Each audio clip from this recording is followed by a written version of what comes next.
आप देख रहे हैं अल्फा डिफेंस हिंदी में आपका स्वागत है। आज के इस वीडियो में हम लोग बात करेंगे एडवांस लाइट हेलीकॉप्टर्स को लेकर। अभी तक आपको ये न्यूज़ मिल चुकी होगी कि इंडियन आर्म फोर्सेस की तरफ से अपने सभी एडवांस लाइट हेलीकॉप्टर्स को ग्राउंड कर दिया है और इनको लेकर एक इंक्वायरी चल रही है। यहाँ पर ग्राउंडिंग का मतलब है कि भारतीय सेनाओं की तरफ से अपने हेलीकॉप्टर्स को यूज नहीं किया जाएगा और इनको केवल हैंगर में रखा जाएगा तब तक जब तक ये इंक्वायरी पूरी नहीं हो जाती। इस समय इंडियन आर्म फोर्सेस के पास में 300 से ऊपर इस तरीके के हेलीकॉप्टर्स मौजूद हैं, लेकिन ये सभी अलग अलग तरीके के वेरिएंट्स हैं जो तीनों सेनाओं की स्पेसिफिक रिक्वायरमेंट्स के लिए मॉडिफाई किए गए हैं। वीडियो में आगे बढ़ने से पहले आइए समझ लेते हैं इस ग्राउंडिंग का कारण क्या है। 2 दिन पहले इंडियन नेवी के एक हेलीकॉप्टर में कुछ स्नैक डेवलप हुए थे, जिसके चलते इसकी कंट्रोल डिचिंग कराई गई थी।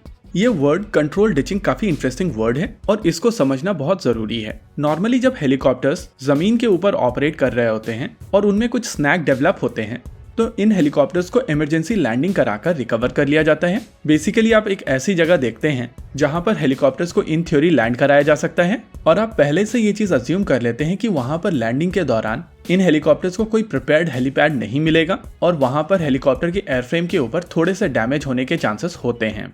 लेकिन इस तरीके की कंट्रोल लैंडिंग के चलते क्रू के बचने के चांसेस बढ़ जाते हैं और इसी वजह से इस तरीके की इमरजेंसी लैंडिंग के लिए हेलीकॉप्टर्स के अंदर बहुत सारे प्रोविजंस होते हैं, जैसे कि इनके अंदर क्रैश वर्दी सीट्स का प्रयोग किया जाता है। क्रू और पैसेंजर्स के लिए अलग अलग तरीके की सेफ्टी मैकेनिज्म दी जाती हैं। इनकी स्ट्रैपिंग काफी प्रॉपर की जाती है और ये चीज इंश्योर किया जाता है कि हेलीकॉप्टर्स में कोई भी बिना हार्नेस के चीज ना रखी हो। लेकिन जब बात आती है सी ऑपरेशंस की तो वहां पर चीजें कॉम्प्लेक्स हो जाती हैं, क्योंकि सी के अंदर इमरजेंसी लैंडिंग काफी ज्यादा कॉम्प्लेक्स हो जाती है। नेचुरली अगर सी के अंदर हेलीकॉप्टर गिरेगा तो वो पानी के अंदर चला जाएगा और अगर वहां पर कोई ऐसी मैकेनिज्म नहीं है जो इस हेलीकॉप्टर को अफ्लोट रखे तो नेचुरली हेलीकॉप्टर इस दौरान डूब जाएगा। और क्योंकि हेलीकॉप्टर्स के अंदर किसी भी तरीके की इजेक्शन सीट्स नहीं होती हैं, इस वजह से क्रू के बचने के चांसेस भी वहां पर बहुत कम हो जाएंगे। इन सभी चीजों को देखते हुए नेवल हेलीकॉप्टर्स में एक अलग तरीके के सिस्टम का प्रयोग किया जाता है।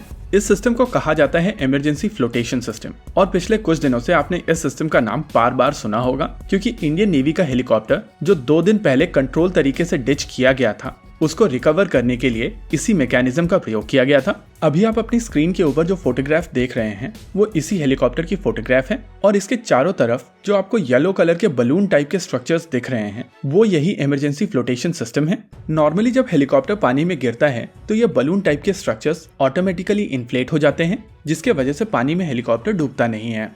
इंडियन नेवी के हेलीकॉप्टर की कंट्रोल डिचिंग के दौरान हम लोगों ने इस सिस्टम का प्रयोग देखा था और रिकवरी के दौरान अगर आप हेलीकॉप्टर के एयरफ्रेम को देखते हैं तो आपको समझ में आएगा कि ये सिस्टम कितने इफेक्टिव तरीके से काम आया था, क्योंकि हेलीकॉप्टर का एयरफ्रेम पूरी तरीके से इंटैक्ट है। यहाँ पर आपको पायलट की स्किल को भी अप्रिशिएट करना पड़ेगा, क्योंकि अगर आप कंट्रोल डिचिंग कर रहे हैं तो नेचुरली हेलीकॉप्टर में काफी ज्यादा स्नैक्स हैं और इमरजेंसी फ्लोटेशन सिस्टम को इफेक्टिव रखने के लिए इस हेलीकॉप्टर को एक स्पेसिफिक एंगल में जाकर लैंड करना पड़ेगा।